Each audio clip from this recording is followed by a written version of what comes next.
Tuhan, oleh karena Engkau selalu baik di dalam kehidupan kami, sehingga Engkau jaga melihara kami sepanjang minggu ini Tuhan. Tanpa Engkau Tuhan kami tidak dapat apa-apa, tetapi oleh karena kasih dan kemurahan selalu ada di dalam kehidupan kami Tuhan. Terima kasih Tuhan pada pagi.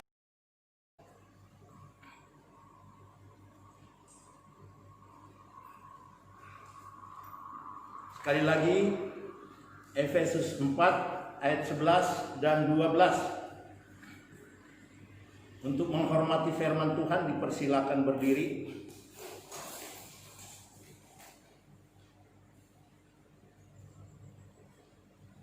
Dan ialah yang memberikan baik rasul-rasul maupun nabi-nabi, baik pemberita-pemberita Injil maupun gembala-gembala dan pengajar-pengajar, untuk memperlengkapi orang-orang kudus bagi pekerjaan pelayanan pembangunan tubuh Kristus. Semua berkata amin. Silakan duduk.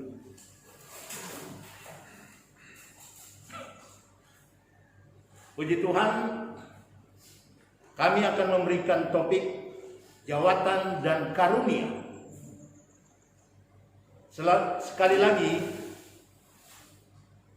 judul khotbah pada saat ini jawatan dan karunia.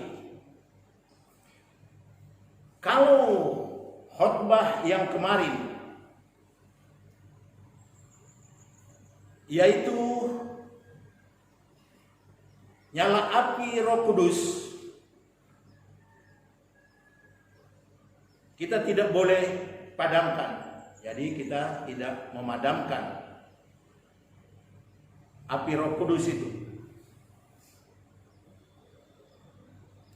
Karena kemarin itu di mana saya sampaikan bahwa Roh Kudus memiliki fungsi, yaitu roh memimpin dalam kebenaran. Yang ayatnya kita sudah baca di dalam Yohanes 16 ayat yang ke-13. Kemudian roh memberi kekuatan dalam pemberitaan Injil, yaitu 1 Tesalonika 5a. Jadi 1 Tesalonika 5a. Kita tidak usah mengulangi membaca ayat itu. Jadi kita melihat di sini, setelah kita tahu fungsi Roh Kudus itu,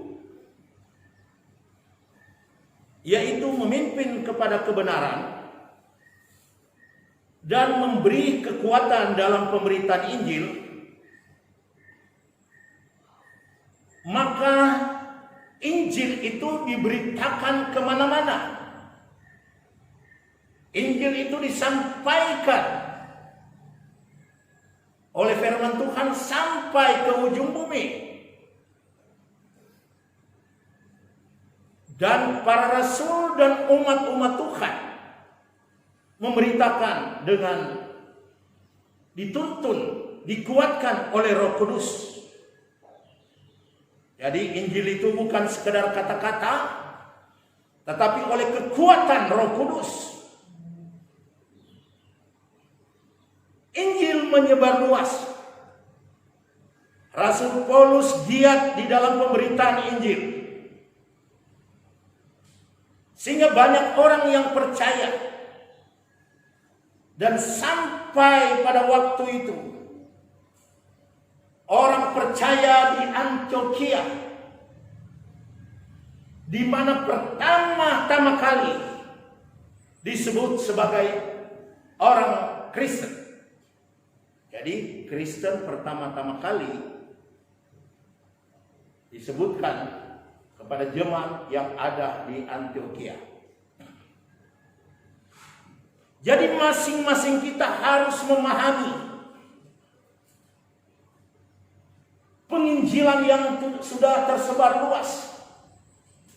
Orang Kristen sudah ada di mana-mana. Dan pada waktu itu sedang bertumbuh.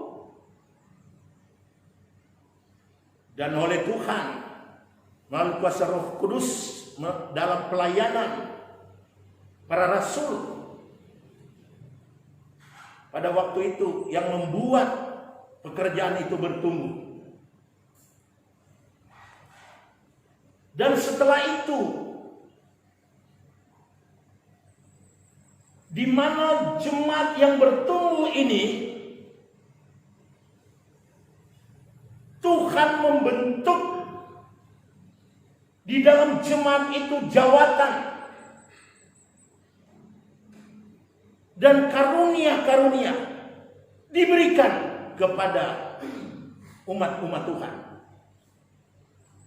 Jadi, kalau kita membaca tadi itu, gereja diberikan jawatan dan karunia-karunia.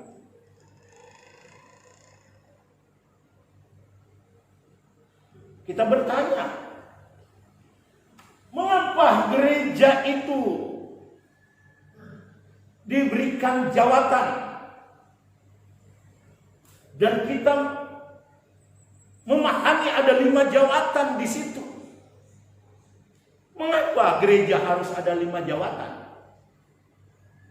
Karena pertama, gereja sudah mulai bertumbuh dan gereja akan menjadi besar.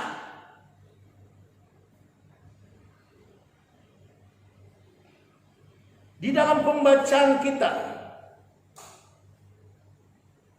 bahwa dialah yang memberikan rasul-rasul maupun nabi-nabi, baik pemerintah-pemerintah Injil maupun gembala-gembala dan pengajar-pengajar. Jadi yang memberikan jawatan itu adalah Tuhan melalui kuasa Roh Kudus dan dipahami oleh rasul-rasul bahwa mereka lah yang mendapatkan 5 jawatan itu. Dan umat-umat Tuhan mendapatkan karunia-karunia tersebut. Kita harus memberikan jawaban pertanyaan ini. Mengapa gereja membutuhkan 5 jawatan ini? Kita lihat tentang 5 jawatan ini. Pertama, tentang rasul. Kalau saudara membuka firman Tuhan dan saudara membaca itu di dalam 1 Korintus 12 ayat yang ke-28. Di situ Allah telah menetapkan beberapa orang di dalam jemaat. Perhatikan. Allah telah menetapkan beberapa orang di dalam jemaat. Pertama, sebagai rasul. Dan kalau kita baca terus, sebagai nabi. Ketiga, sebagai pengajar. Dan selanjutnya. Tapi kita bicara tentang rasul. Jadi, rasul ini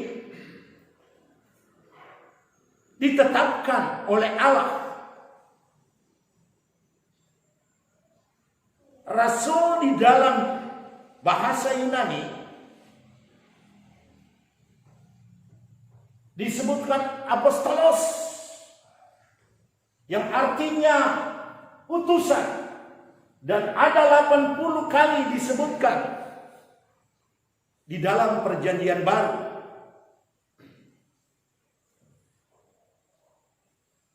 Jadi utusan ini diberikan oleh Allah, atau pengutusan ini oleh Allah dalam Roh Kudus.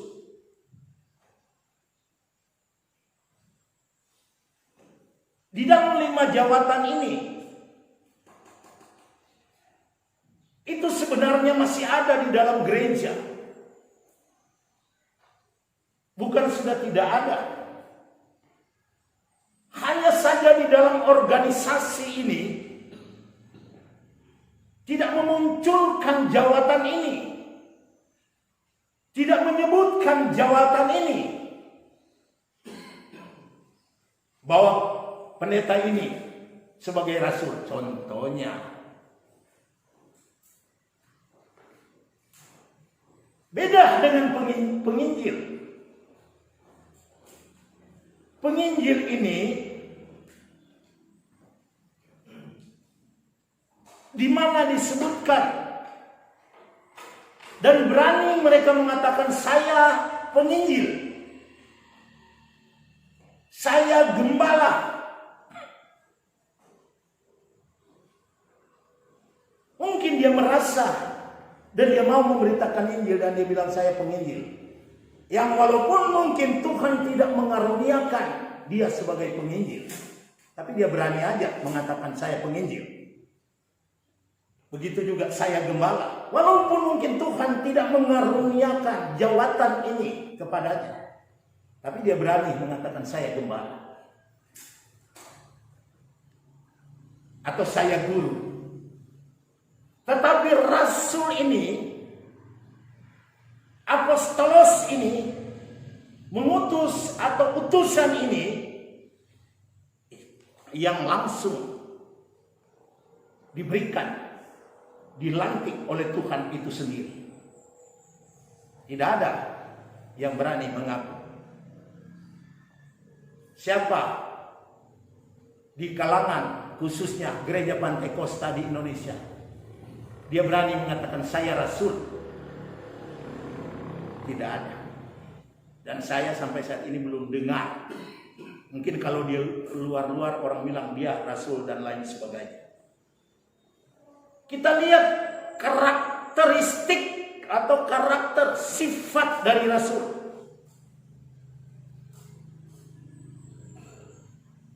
Karakter itu yaitu dia memberitakan Injil di tempat yang belum ada Injil seperti Rasul Paulus. Dia memilih pemberitaan Injil di tempat-tempat yang tidak ada pelayanan. Kemudian dia membangun di situ dasar kerajaan Allah yang baru. Ini karakteristiknya. Jadi seseorang yang mau dikatakan rasul, dia membangun dasar kerajaan Allah yang baru. Jangan dia bilang rasul tetapi dia tidak pernah merintis pelayanan di pedalaman, hanya di kota-kota. Terus dia bilang rasul. Dan juga jangan seorang setelah dia merintis di pedalaman terus dia bilang saya rasul. Itu bolak-baliknya. Kita lihat sifat karakteristik dari rasul yang lain. Seperti Paulus. Dia memberitakan Injil, kemudian membangun jemaat di sana sini. Kemudian dia menetapkan struktur kepemimpinan di jemaat yang dia rintis. Iya. Di situ dia lantik penatua untuk melanjutkan pelayanan pengembalaan. Dan dia mengatur semua yang perlu diatur. Itu seorang rasul. Dan ada banyak sebenarnya ayat yang saya bisa berikan tentang hal itu.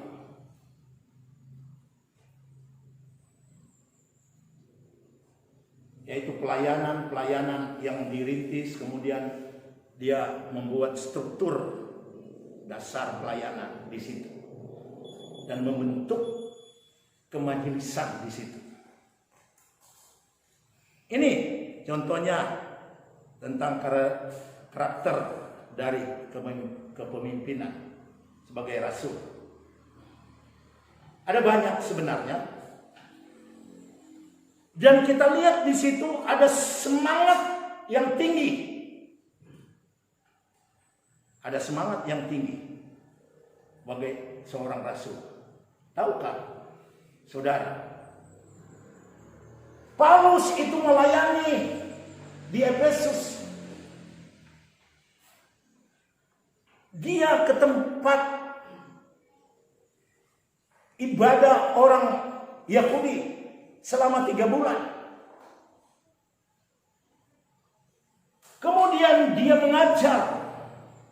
Dikatakan di dalam pembacaan itu, kalau saudara mau membacanya, 1 Korintus 19 ayat 1 sampai 11. Di Efesus itu dia mengunjungi rumah-rumah ibadah dari orang Yahudi. Dan 2 tahun dia tinggal di situ. Sekali lagi 2 tahun dia tinggal di situ sebagai perintisan untuk membentuk dan membangun jemaat di situ. Dia mengajar murid-muridnya, dikatakan tiap hari di ruangan kuliah Tiranus. Adakah saudara mau dikatakan sebagai rasul? Datanglah merintis di pelayanan sini. Ada banyak pelayanan. Dan saudara tinggal 2 tahun di situ. Mengajar setiap hari.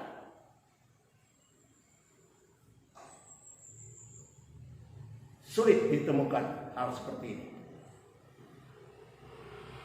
Nah, ini karakteristik pelayanan Paulus yang ada di Efesus. Dan kemudian apalagi karakternya begitu yang berikut. Dia dikatakan sebagai ahli membangun. Ahli bangunan. Yaitu membangun jemaat. Ahli artinya dia belajar dan dia berdoa sehingga Tuhan berikan hikmat, kemampuan untuk membangun jemaat.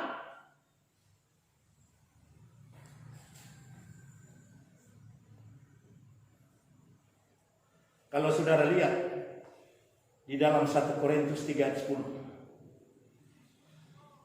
dikatakan di situ sesuai dengan kasih karunia Allah yang dianugerahkan, tanya kepada Paulus. Dan dia katakan, saya sebagai seorang ahli bangunan. Perhatikan di situ.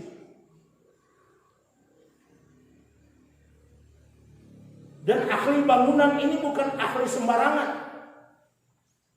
Dia katakan yang cakap dan telah meletakkan dasar, fondasi. Dan kemudian orang lain membangun terus di situ. Jadi membangun terus di tempat di mana Paulus meletakkan dasar. Dan katanya orang itu harus memperhatikan bagaimana dia harus membangun. Yaitu membangun di situ.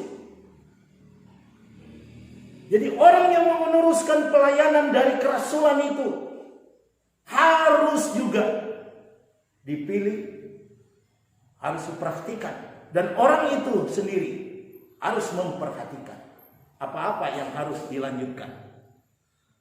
Artinya banyak belajar. Artinya banyak berdoa. Bukan tidak berdoa. Kemudian karakteristik berikutnya. Paulus itu memiliki roh pionir yang kuat, yang tajam, dan beretika. Jadi rasul itu, yaitu rasul Paulus, karakternya yaitu dia memiliki roh pionir yang tajam dan beretika. Banyak orang dalam pelayanan tidak beretika, semangat tapi tidak beretika. Apa yang harus kita lihat? Karakter seorang rasul. Dia memiliki semangat yang kuat, bahkan yang tajam, dan beretika. Saudara lihat di dalam Roma 15 ayat 20. Paulus mengatakan, dan dalam pemberitaan itu aku menganggap sebagai kehormatanku. Ya, kita lihat di dalam pemberitaan itu Paulus menganggap sebagai kehormatan bagi dia. Dia katakan, aku tidak meletakkan dasar di tempat di mana sudah ada dasar, atau di mana nama Kristus sudah dikenal. Artinya Paulus itu memberitakan tempat-tempat di mana pemberitaan Injil itu belum dikenal.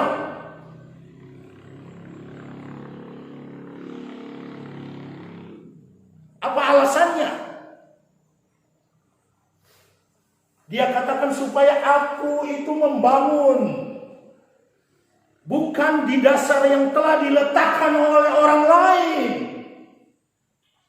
Etika dalam pelayanan, etika yang sangat tinggi. Itu adalah semangat yang tajam, dan tetapi tetap dia beretika, tidak mau menyerobot pelayanan orang lain,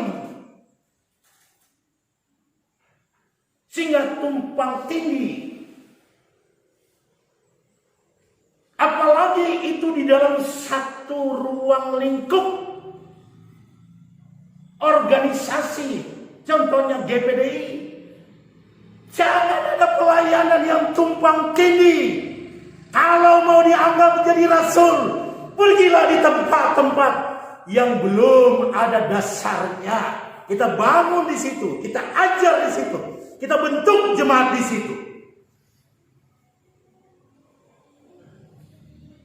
Bukan saling merebut pelayanan.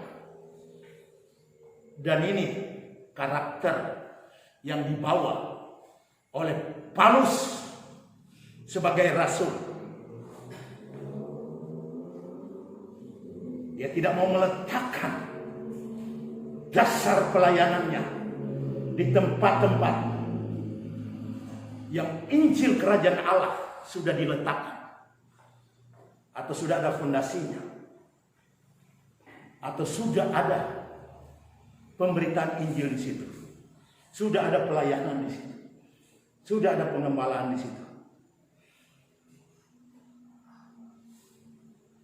Juga saudara bisa baca di dalam Efesus 3 ayat 2 dan 8. Memang kamu telah mendengar tentang tugas penyelenggaraan kasih karunia Allah yang dipercayakan kepadaku karena kamu. Dan dia mengatakan, dan dia itu adalah paling hina di antara segala orang kudus,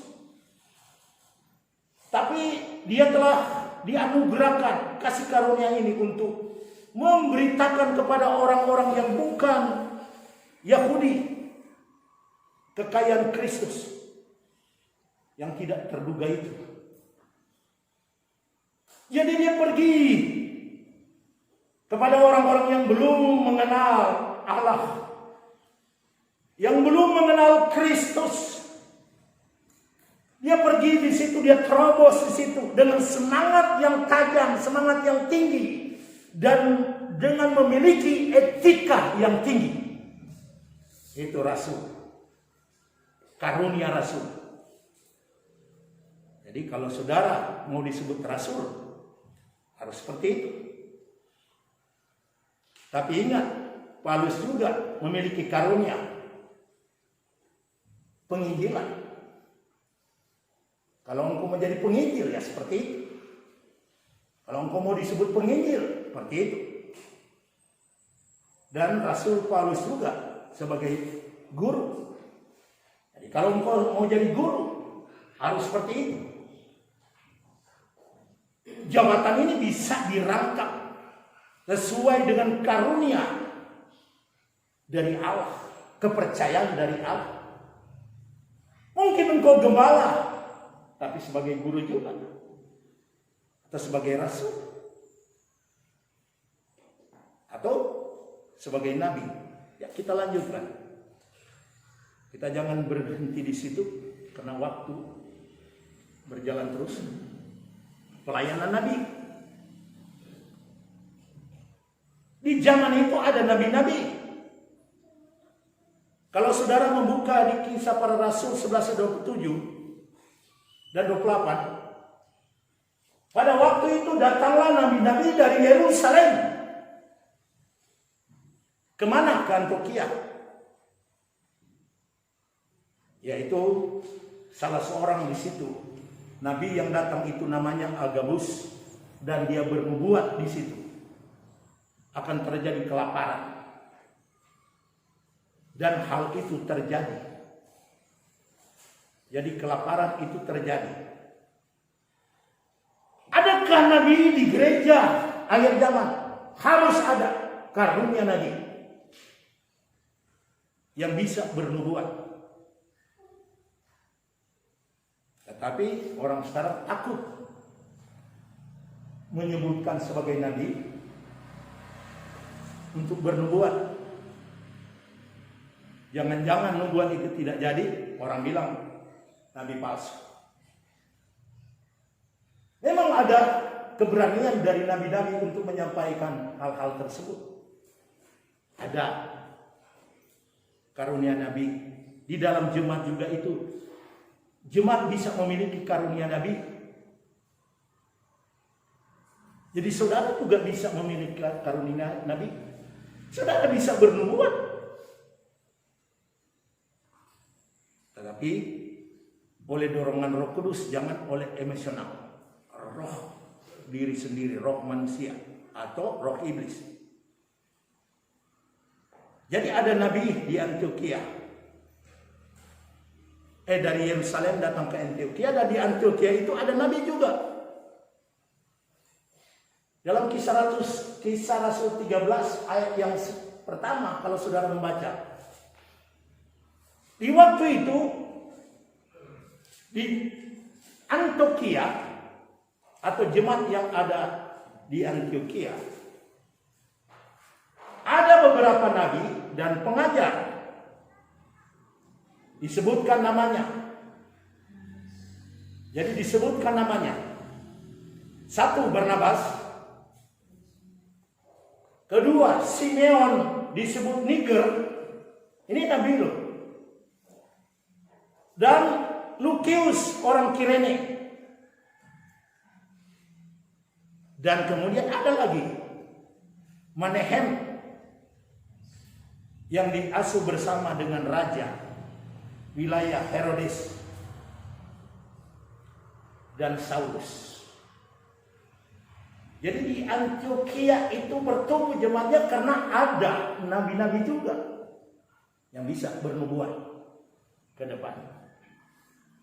Adakah di sini karunia nabi? Ya, seperti minggu yang lalu. Mari kita memohon kepada Tuhan supaya di tengah-tengah jemaat juga ini dikaruniakan roh itu, roh kenabian. Dan harus kita deteksi apakah roh itu dari Tuhan atau roh itu dari roh manusia yang dibuat-buatnya sendiri, atau dari roh setan. Seperti di dalam Alkitab kita harus memiliki karunia untuk membedakan roh-roh itu. Kemudian penginjil. Wow, kalau penginjil banyak sekali. Di dalam Alkitab ada penginjilnya. Paulus juga disebut penginjil. Filipus juga.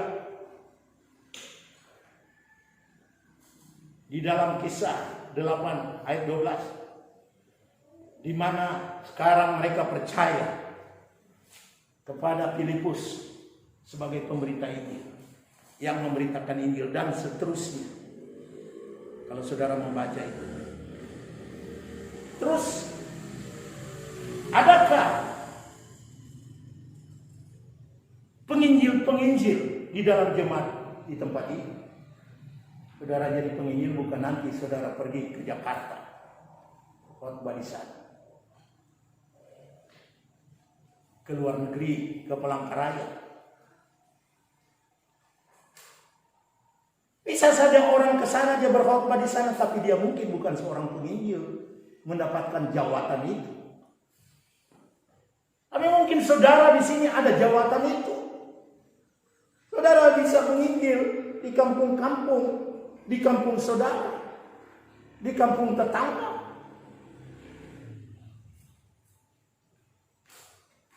Ada roh utusan pelayanan penginjil atau penginjilan.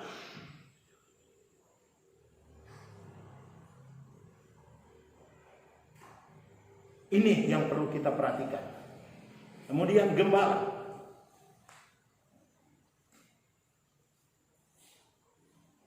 Gembala di sini diambil oleh organisasi. Kemudian disebut di situ gembala. Gembala. Sehingga orang kalau mau berkenalan, gembala di mana? Gitu. Pelayanan di mana? Pengembalaan di mana?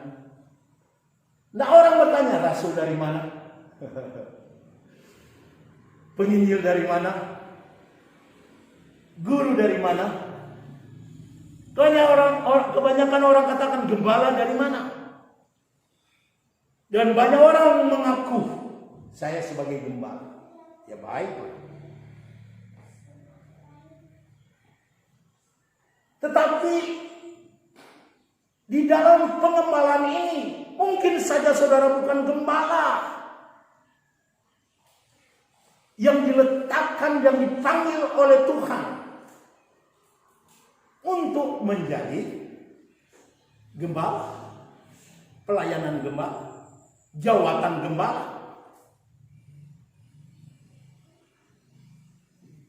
Nanti berikut kami akan bicarakan tentang karakteristik gembala. Karena di sini tidak mungkin saya sampaikan karena waktu. Kemudian terus guru. Kalau saudara lihat guru itu di dalam 2 Timotius 1:11, untuk inilah aku telah ditetapkan sebagai pemerintah, sebagai rasul dan sebagai guru. Siapa itu? Paulus.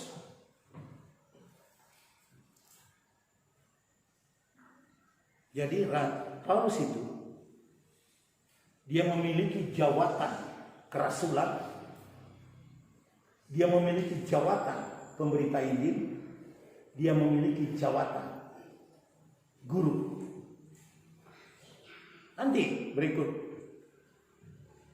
karakteristiknya bisa dijabarkan sehingga saudara bisa mengetahui saya dipanggil sebagai apa ya.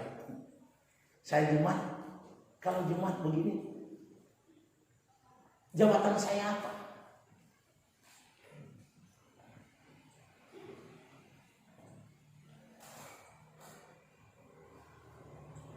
Nah, setelah terbentuk jawatan ini, 5 jawatan ini dan umat-umat Tuhan lengkapi dengan kuasa Roh Kudus. Dan kemudian karunia-karunia. Ada banyak karunia yang nanti kami sampaikan berikut. Ada mujizat, ada bernubuat, ada bahasa roh, ada yang menafsirkan bahasa roh, ada yang membedakan roh-roh dan seterusnya. Yang saat ini mengingat waktu tidak bisa dijabarkan. Sebab itu dengan menghadapi COVID-19 Orang bilang, ya buntu semua jabatan dan karunia. Tidak buntu. Tidak. Sehingga orang bertanya, Om Daniel, siapa hamba Tuhan yang berani tampil, berdoa, dan mengusir COVID-19 ini? Saya bilang, saudara mau lawan Tuhan? Apa dasarnya Om Daniel? Saya kasih dasar. Sefanya 1 ayat 17 dan 18. Membuat tentang akhir zaman itu. Kalau saudara baca di atas. Aku akan menyusahkan manusia. Siapa aku di sini? Tuhan menyusahkan manusia. Sehingga mereka berjalan seperti orang buta. Ini Tuhan melalui nubuat. Sebab mereka telah berdosa kepada Tuhan. Darah mereka akan dicurahkan seperti debu. Dikatakan di situ. Dan dikatakan selanjutnya, dan usus mereka seperti tai. Ini cara kematian. Ayat yang 18 di situ kalau saudara perhatikan baik-baik, mereka tidak dapat diselamatkan oleh perak, emas.